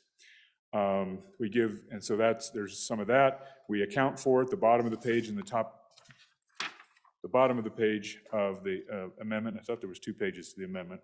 Just one, sir. Thank you. I got a second page, but it only has 2 line numbers on it. So, that's how we account for the local authority. And so what we're trying to get to this with breaking out entertainment from food is try to understand where the real demand is, what's really driving this need. And what is the need? And I probably should have started with that. This not long ago, there was one bar and grill license available in this city and 10 applicants. How many got issued? 1. That means there were 9 applicants that were left wanting. So, Mr. Chairman, that is the bill. One thing, lines 28 through 31, we give more authority to the licensing agency to talk about, the food to entertainment ratio. we heard from our folks that are law enforcement and from folks that are dealing with misuse of alcohol and saying, hey, food is a component to keeping people hopefully from less abuse of alcohol. So let that be part of the discussion for these licensing authorities. So we also place that in the bill. So, Mr. Chairman, that's the bill. I'll be glad to stand for any questions. We should probably dispense the amendment and vote on that. Let's do Mr. that. Chairman, if there are questions on the amendment, I'd be glad to try to address them. Okay. Question, we're on the amendment to Senator Ellis? Thank you, Mr. Chairman. I just want a little more discussion on how the word gambling, how that went. We received testimony this morning in the TRW hearing on another matter. There are about 827 skill-based amusement games currently operating in Wyoming. It's actually a reduction in number from what happened when we passed laws a few years ago to provide a regulatory structure for those games. But what I found astonishing in doing some follow-up questioning with the Gaming Commission as the historic horse racing terminals, in 2020, there were 1,058. In 2021, 1,500. In 2022, 1,800.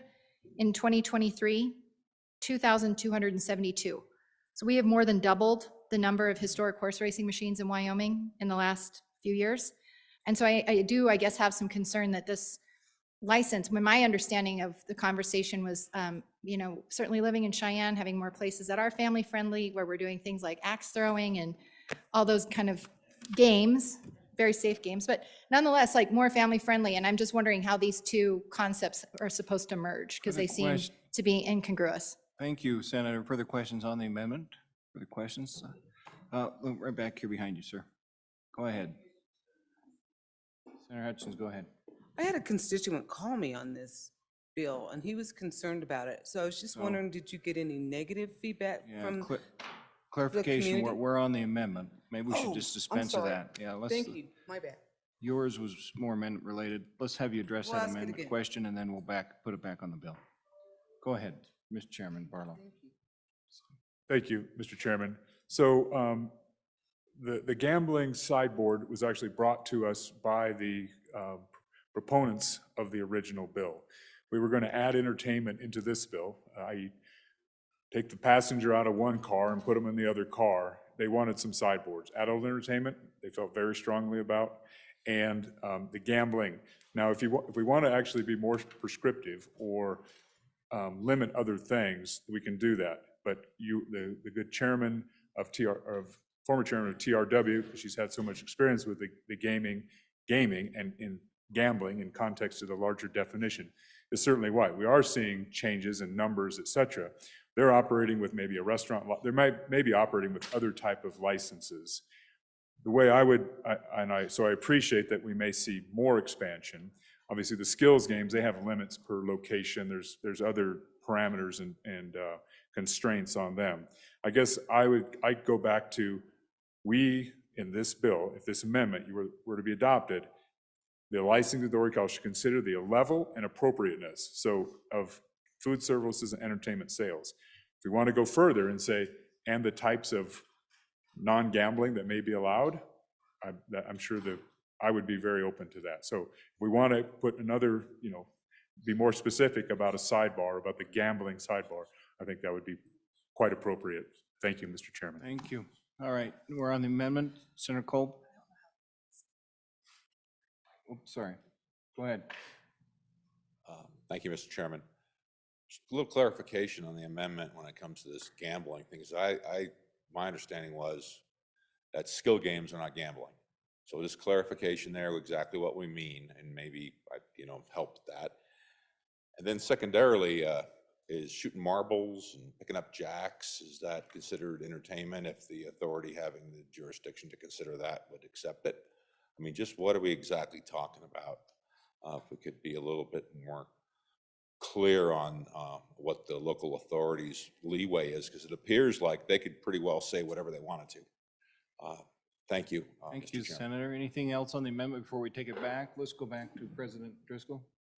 Mr. Chairman, thanks. I'll just do a little explanation because I entered into it. We really looked, at least, and I missed the last part of this, but great compromise, by the way. The example I used was goat roping, or chicken roping, which we do at home, and truly local control. What's entertainment in Cheyenne may not be entertainment in Moorcroft, Wyoming.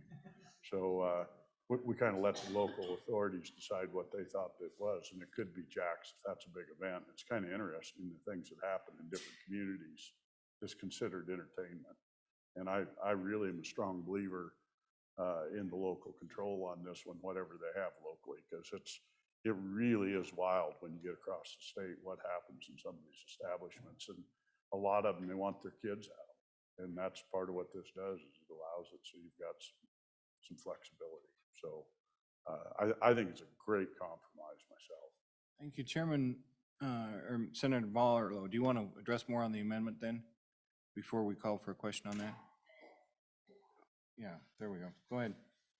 Thank you, Mr. Chairman. And I do appreciate the interest in the gambling. And I encourage all of us to take a look at the gambling. We'll have third reading. If this makes it through Committee of the Whole, we'll have third reading next week. So if there is something we want to constrain more or be more specific about, absolutely we should. We're making this policy. We're building this policy as we go.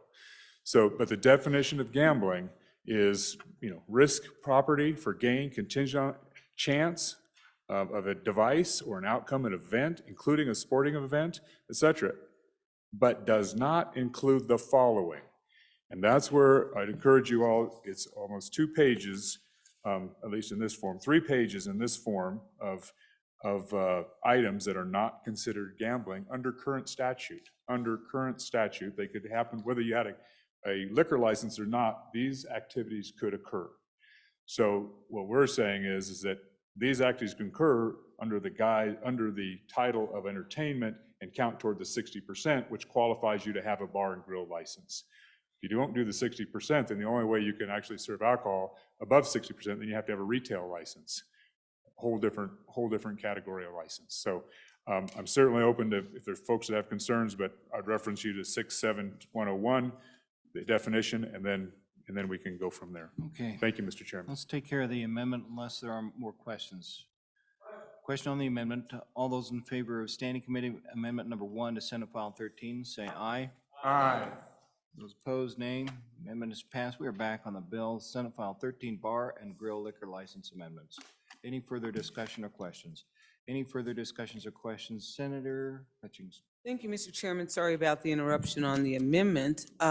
Like I said, I have a constituent that was concerned about this bill, and I just wanted to know, did anyone come in opposition to this bill? Thank you, Mr. Chairman. Any other before we go back to sponsor? Let's take it back to Senator Barlow.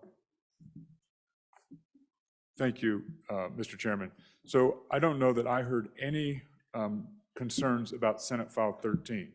I would not say the same thing about Senate File 12. And on Senate File 12, we heard concerns about that. And part of the concern was the unlimited number of licenses that the bill contemplated. And we heard concerns from current licensees saying, you're devaluing the license that I currently have. And we heard concerns from folks that deal with, alcohol misuse, saying, hey, we're going to, what is this going to do to resources, police resources, substance abuse resources, et cetera. So at least in my memory, to my good colleague, I don't recall specific concerns with the formula of Senate File 13 or with entertainment being added from what would have been previous, what is currently still remains Senate File 12, but has been laid on the table in the Corporations Committee. Thank you, Mr. Chairman. Thank you. Any further comment? Ready for the question? Question. All those in favor of the Senator Case's, slowing up here. All those in favor of Senator Case's motion, when the Committee of the Whole rises to report, that it do so with favorable recommendation of Senate File 13, say aye. Aye. Those opposed, nay. And we had one conflict. Senate File 13 has passed the Committee of the Whole. The next bill for consideration is Senate File 86. Reading clerk, please read it in. Senate File 86, Voter Identification Concealed Carry Permit, sponsored by Senator Hutchings, an act relating to elections, was referred to Committee Number 7, which adjourned to committee recommendation that it do pass amended. Ayes Senators Barlow, Boner, Case, Landon, and Scott. Senator Case, Chairman. Senator Case. Thank you, Mr. Chairman. I move that when the Committee of the Whole rises to report, that it do so with a do pass recommendation on Senate File 86, voter identification concealed carry permit, sponsored by Senator Hutchings. There is a standing committee amendment. I'd like it read in at this time. Please read in the amendment. Senate File 86, Standing Committee Amendment Number 1, page 2, line 10, after. Senator Case. I would move the standing committee amendment to Senate File 86. The standing committee amendment merely eliminates a specific statutory reference and requires that these permits be permits that are issued in Wyoming. And I think we could do the standing committee amendment right away, and let's I'd like to dispense with yield that. to Senator Hutchings to tell us about the bill. Okay, question on the amendment. Any further comments? Let's have a question on the amendment. All those in favor of standing committee amendment number 1? I don't think your mic's on, sir. All those in favor of Senate There. standing committee amendment number 1 to Senate File 86, please say aye. Those opposed, nay. Amendment is passed. Over to you, Senator Hutchings. I feel like it's my birthday It's all yours. today. The Corporations Committee, who I've never dealt with, really did a good job for me this morning. So I really appreciate all the members. Simple bill. Just to explain the background, I had 2 surgeries this summer, total knee replacement, total hip replacement, and I hobbled into the municipal building to vote. It was a nice little line. I got to the front, and I'd been dropped off there by my husband. I pulled out my ID, and I got to the front of the line, and I had my concealed carry ID. And they said I couldn't use that to vote. Wow, what are you talking about? This has more information on it than my driver's license. You can't use it. So my husband had to come in, and thank God I didn't have to go through the line again, but I was able to vote with my driver's license. So I said, we'll fix this if we can. So that's what the background is on this bill. Senate File 86, we are just allowing a voter to use a valid permit issued by the state of Wyoming to carry a concealed firearm to be added to the list of IDs to be used when you vote. Thank you, Mr. Chairman.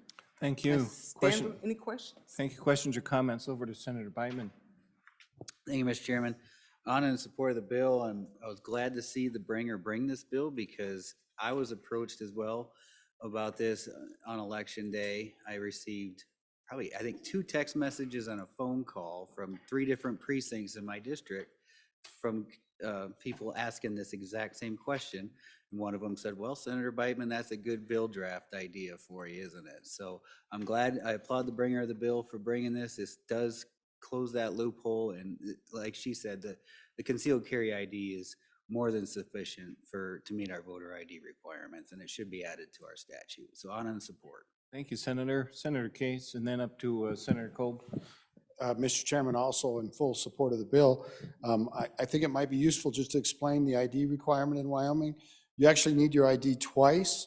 When you register to vote, and they check to verify that you are qualified to be a registered voter, that is a very rigorous ID process. And that happens before you get to the election. The purpose of the ID at the polls, if you're already a registered voter, is to make sure you're the person that's on the list here.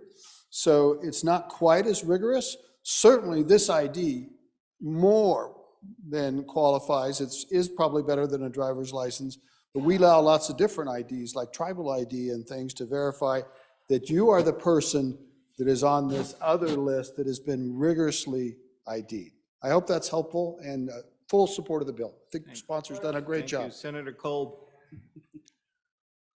Thank you, Mr. Chairman. On and for the bill. I had a similar experience when I went out to show my ID when I was voting. And the first thing I pulled out was my concealed carry card. I guess I assumed that it would work, and I was told, no, it's not going to work. Well, luckily, the other card behind that one was my driver's license, but I think it's high time we address this. Thank you, Mr. Chairman. Very good. And Senator Nethercott.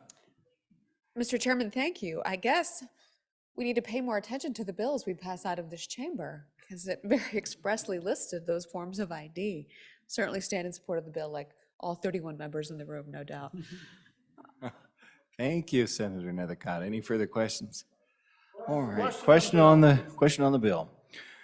All those in favor of Senator Case's motion that when the Committee of the Whole rises to report that it do so with favorable recommendation of Senate File 86, all those in favor say aye. Those opposed, nay. Senate File 86 has passed the Committee of the Whole. Next Senate file for our consideration, Senate File 38, please read it in.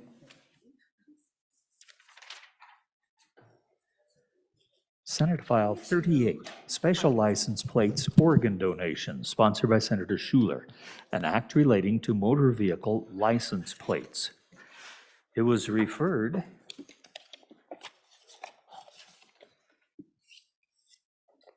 to Committee Number 8, which returned a committee recommendation that it do pass amended.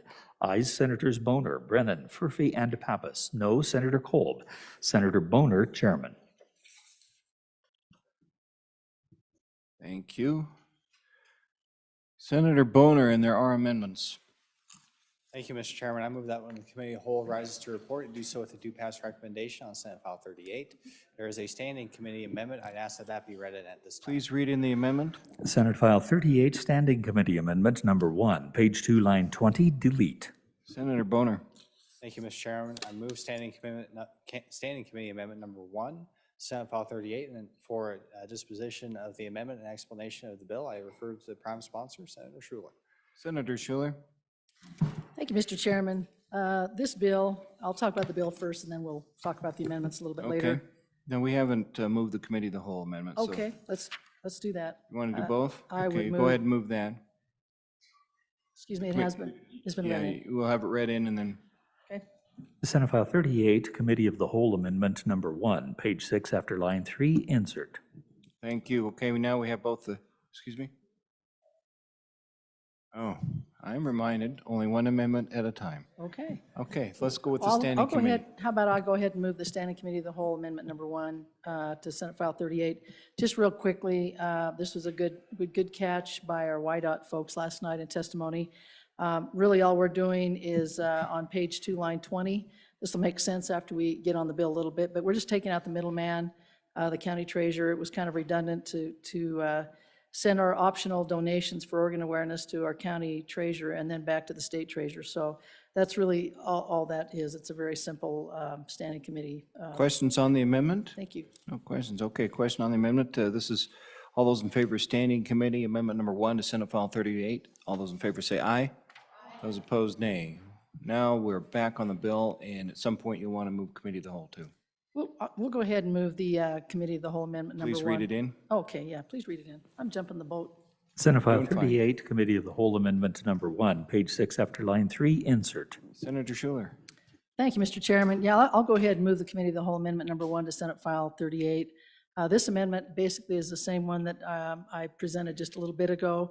It's strictly just a situation where on page 6 after line 3, YDOT didn't really believe that they could have this specialty plate done by July 1st, 2023. So all we're doing is we're adding the date January 1st, 2024. With that, I would ask for the ayes. Questions on Committee of the Whole amendment number 1? Oh, questions? Okay. Question on Committee of the Whole amendment number 1. Senate, Committee of the Whole amendment number 1 to Senate File 38. All those in favor say aye. Those opposed, nay. The amendment has passed. We are now back on the bill, Senate File 38, Special License Plates, Organ Donations. Thank you, Mr. Chairman. This bill was one that we introduced last session, and so it may look a little bit familiar. We got it through our body, but ran out of time to get it to the other side for a vote. So where it comes from is one of my constituents' sons was born with only half a heart, and so he became a heart transplant organ recipient. Right now, he's doing very well. In fact, there's a handout here that if you want to take a look at it, there's a picture of him on the front of it. Pretty handsome guy. Anyway, he and his father pushed for this bill because as Bryson received his heart, while he was waiting for his, one of his friends passed away while waiting for her organ. And he just felt like maybe we needed to raise awareness in Wyoming with our residents with the importance of organ donation. There's about 39 states right now who offer the specialty plate. And if you look on the back of that handout, Bryson collects these license plates, and you can see all the different states that have organ donation on their plates. And Right now, if you think about it, there's about 150,000 people in our country that are on waiting lists to receive organs, and there's about 130 to 140 in Wyoming that are waiting. We do have a pretty good percentage of Wyomingites that have signed up to be donors. It's about 61%.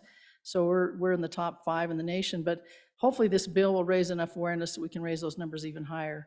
I know the information I found out about when I started doing some research on organs, I always thought there was a cutoff age, but we've had people that have been as old as 100 that have been able to donate. And if you think about it, one donor can save more than 75 people through tissue donation. One donor can save the sight of 2 individuals' eyes. And unfortunately, and sadly, I guess, there are about 17 people who die every day in our country waiting for a life-saving organ.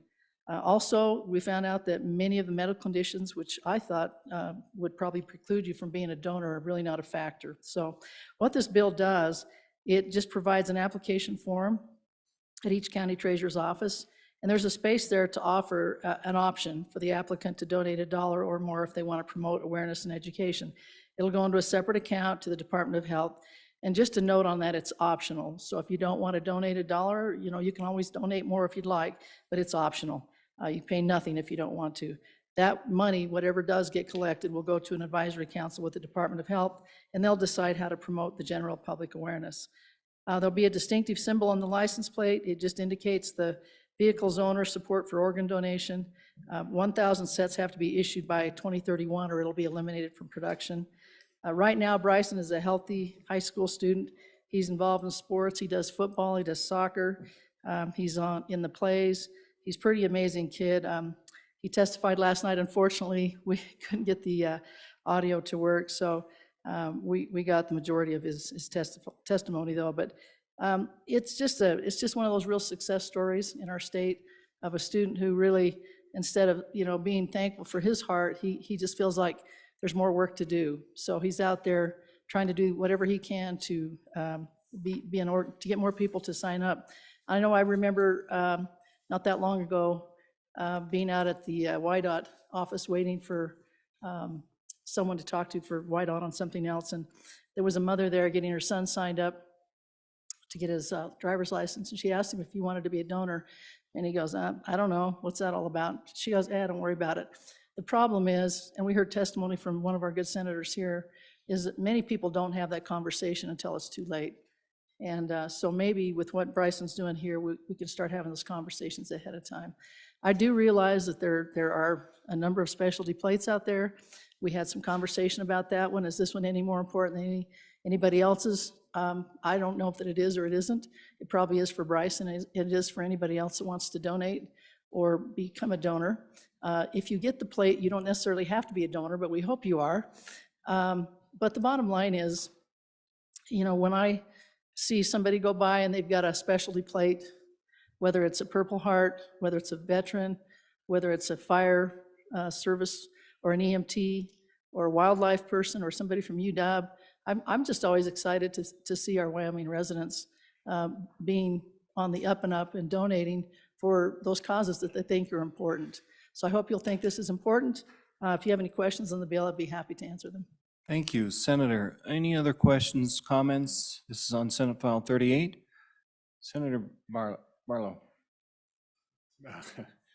Mr. Chairman, so once again, I find that the body down the hall, which I used to be a member of, failed this esteemed body when it didn't bring this bill back last year. So I will strongly support it here, sir.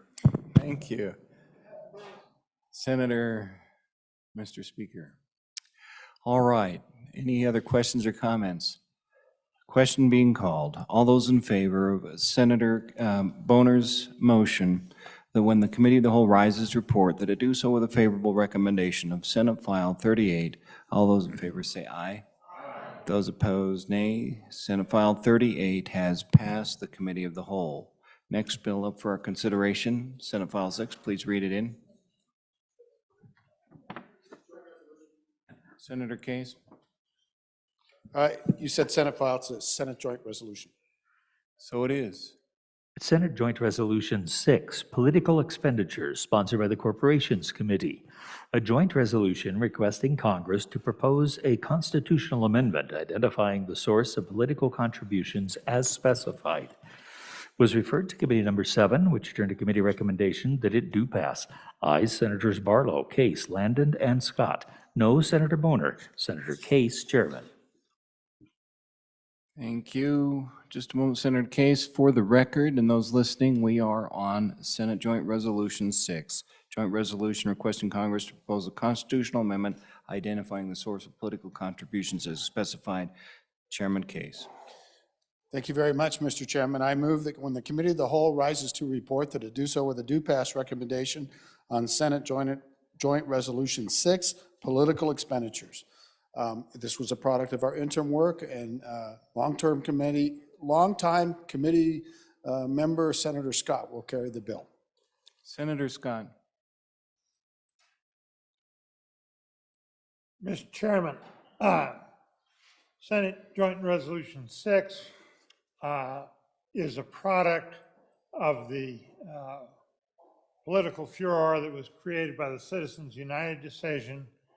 And we heard from a number of citizens of Wyoming that were upset by some of the consequences here. Now, many of us, myself included, think that Citizens United was rightly decided, but it may, as a practical matter, gone a step or two too far, and that's what this amendment, this joint resolution is about. And Mr. Chairman, because it's speaking of a proposed constitutional amendment, I want to make it very clear this is not an Article 5 petition for a convention. This is just an ordinary joint resolution trying to persuade the Congress they ought to do something. Quickly, it goes through, it says, you can see page 1, it's allowed the creation of super political action committees, public office, which have resulted in campaign expenditures whose sources cannot be readily traced to a natural person in just unprecedented amounts. It speaks to the advantages that corporations have over natural persons. Corporations have a perpetual life, and unfortunately we can't legislate that, or maybe fortunately we can't legislate that, but we can't for all of us. And it speaks of the enhanced accumulation of assets that makes possible, and gives corporations some advantages. It says that we should have the ability, both Congress and the state legislatures, to require identification of natural persons as a source of campaign contributions. And then the specific ask is found at the top of page 3. We want a constitutional amendment that will allow public identification of the source of political contributions or expenditures for or against any candidate. And we want the ability to limit or prohibit, as Wyoming law has, ever since I can remember, limit or prohibit corporations and other entities, not natural persons, from making campaign contributions. And then we say that political expenditures by organizations that are composed of natural persons that publicly identify their members and donors should not be restricted. So we're supporting that part of the decision. So, Mr. Chairman, that's the amendment. I think we've got it, that's the proposal. I think we've got it tamed down to something that most of us can agree to, that reflects largely the state of the Wyoming law before all this, and I urge its adoption. Be happy to answer any questions. Questions for the sponsor? Questions? Comments? Senator Scott, easy go. All right. Question being called. All those in favor of Senator Case's motion that when the Committee of the Whole rises to report, that it do so with a favorable recommendation of Senate Joint Resolution 6, say aye. Those opposed, nay? No. Chair's in doubt. Let's stand. All those in favor say aye. It's a good chance to get the folks up here front to count.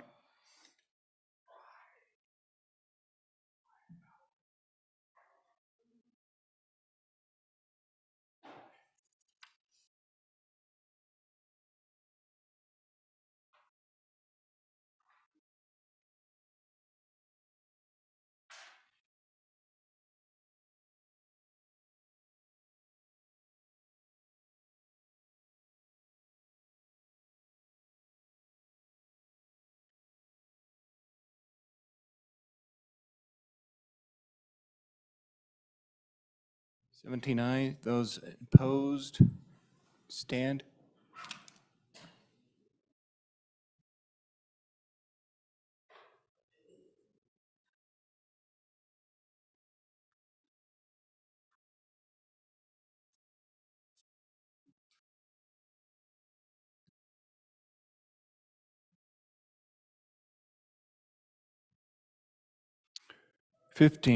So once again, thank you. Once again, on Senate Joint Resolution number 6, 16 aye, 15 no.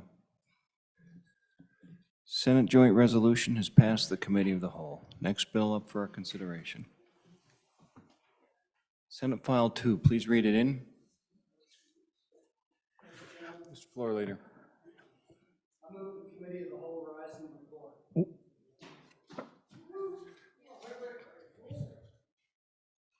We had one more.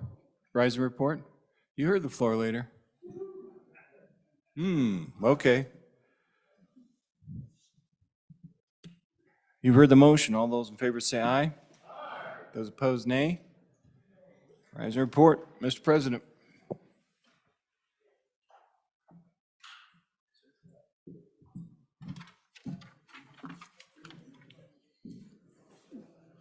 The leader in the back has spoken.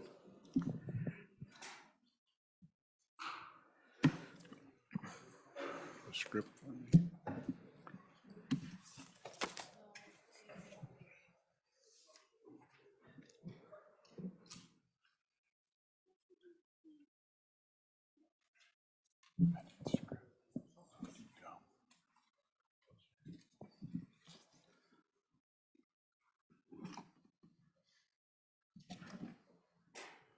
Reading clerk will read the Committee of the Whole report.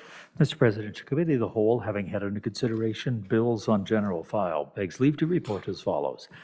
Senate File 53, do pass amended. Senate File 68, do pass amended. Senate File 94, do pass amended. Senate File 123, do pass. Senate File 118, do pass. Senate File 40, do pass. Senate File 122, do pass. Senate File 67, do pass amended. Senate File 13, do pass amended. Senate File 86, do pass amended. Senate File 38, do pass amended. Senate Joint Resolution 6, do pass. Senator Dockstader, Chairman. Senator Dockstader. Thank you, Mr. President. I move for the adoption of the Committee of the Whole report. You've heard the motion. All in favor say aye. Aye. Those opposed, nay. Motion is carried. The report is adopted. Standing committee reports. January 19, 2023. Mr. President, your Committee Number 7, Corporations, Elections, and Political Subdivisions, to whom was referred Senate File 76, Wyoming Digital Asset Registration Act, respectfully reports same back to the Senate with a recommendation that it do pass amended. Ayes Senators Barlow, Boner, Case, and Landon. No, Senator Scott. Senator Case, Chairman. January 19, 2023, Mr. President, your Committee Number 6, Travel, Recreation, Wildlife, and Cultural Resources, to whom was referred Senate File 106, 2023 Large Project Funding, respectfully reports same back to the Senate with a recommendation that it do pass amended. Ayes Senators Baldwin, Ellis, Jones, and Schuler. Excused, Senator Garou. Senator Schuler, Chairman.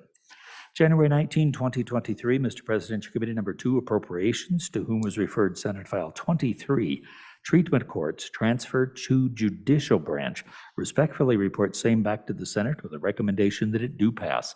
Ayes Senators Anderson, Garou, Kinski, Nethercott, and Salazar. Senator Kinski, Chairman. January 19, 2023, Mr. President, to Committee Number 2, Appropriations, to whom is referred Senate File 54, Judges Housing Allowance.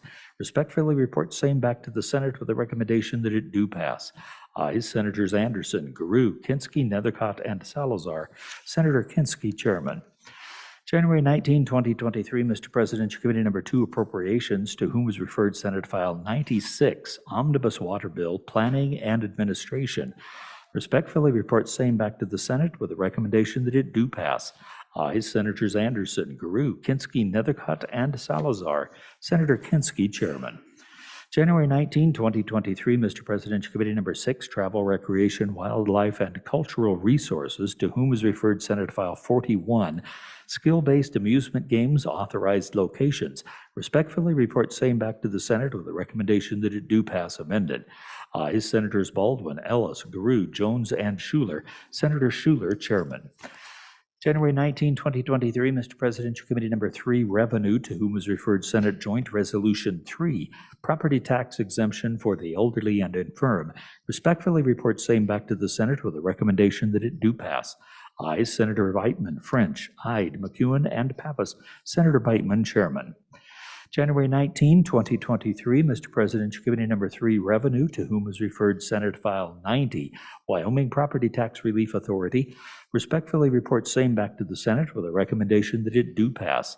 Ayes, Senators Beitman, Ide, and Pappas. No, Senators French and McEwen. Senator Beitman, Chairman. January 19, 2023, Mr. President, Committee Number 3, Revenue, to whom is referred Senate File 125, Property Tax Limiting the Maximum Taxable Value Increase.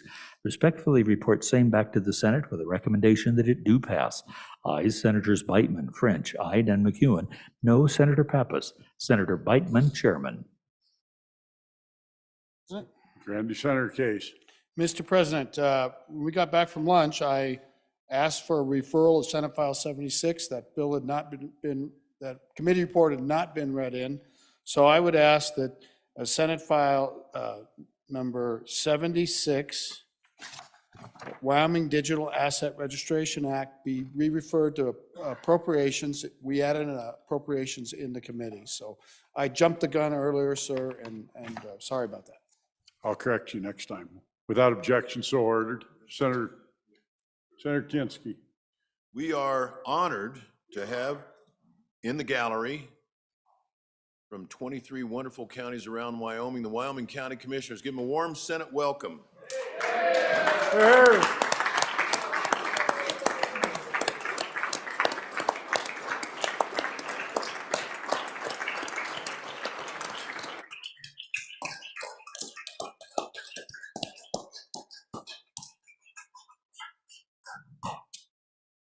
Senator Kolb. Privilege of the floor. Granted.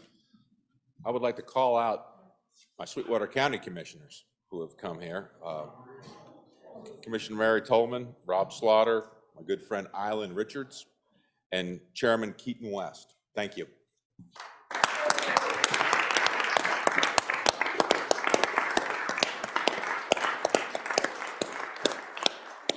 Senator Kolb, that's mighty close to a conflict with you. Senator Cooper. Privilege of the floor, please. Granted. I'm not going to call out my county commissioners because I've got 5 counties. I think I got a fourth of these guys, so welcome.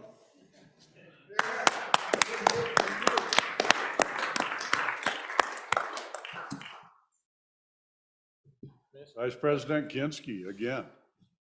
Mr. Chairman, I would ask that Senate File 62, Legislator Healthcare -2 be re-referred to appropriations. It has an appropriation to it. Without objection, so ordered. Senator French. Yeah, privilege of the floor. Granted. I'd like to call out the Special Park County Commissioners. They're in to your right up there.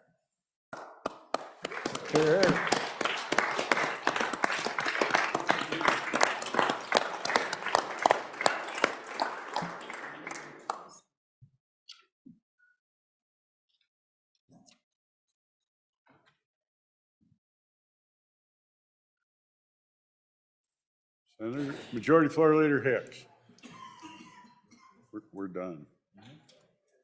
You need to make your I did. You didn't give us an adjournment time.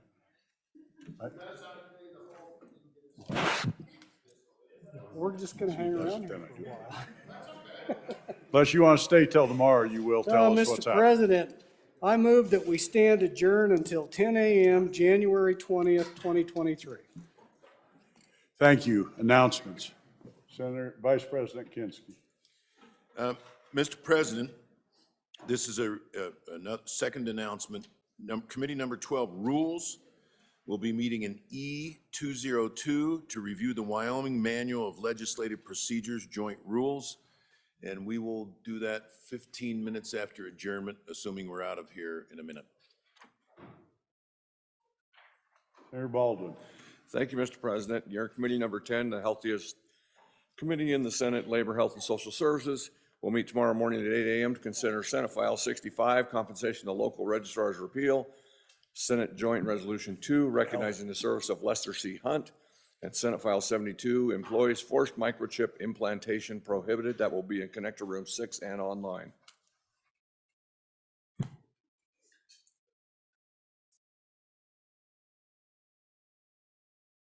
Mr. President, your committee number 4, Education, will meet tomorrow morning, 8 a.m. in room W110 downstairs. 2 continuations from Wednesday, Senate File 14, Constitutional Instruction and Examination Requirements, and Senate File 117, Parental Rights in Education.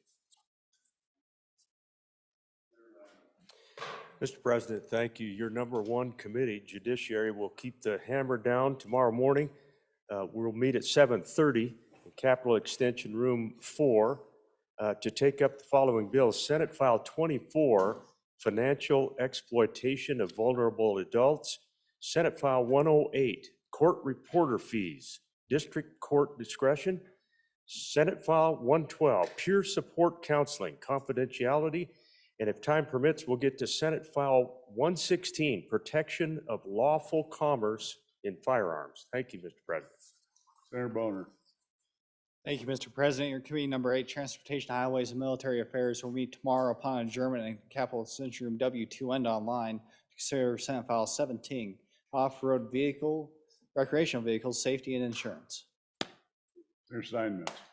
Thank you, Mr. President. Your committee number 5, Agriculture, State and Public Lands and Water Resources Committee, will meet at 4:15 tonight.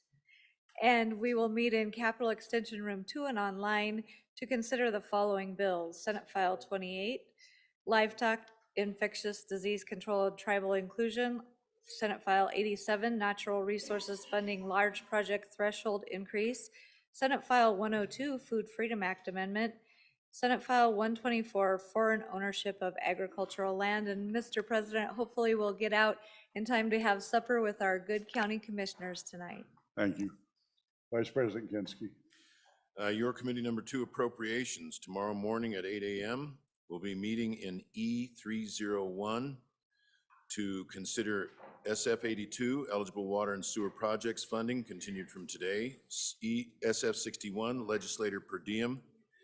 SF 62, where the hell did it go? SF 62, which is Legislator Healthcare 2, and SF 76, Wyoming Digital Asset Registration Act, and any other re-referrals that I didn't catch. Senator Schuler. Thank you, Mr. President. The Senate Committee number 6, Travel, Wildlife, Recreation, and Cultural Resources. We're not meeting until Tuesday, 8 o'clock in W2, but I thought I'd give you guys a heads up. Senate File 33, we'll take a look at that, defining aircraft for purposes of hunting prohibitions, and Senate File 113, Architects Practice Art Amendments. Thank you. Everybody, next Tuesday is bill cutoff. So if you don't have your bills in by next Tuesday, you're going to have a 2/3 majority to get them introduced. So I would strongly advise, if you got bills, work with your people in LSO. Let's get them out, and we'll try to get them done, but let's not back them up. We've talked about it a few times. Let's try to get her done. With that, you have heard the motion. All in favor, say aye. Oh, Senate, wait a minute. Baldwin, All opposed, nay. We're adjourned till 10 o'clock.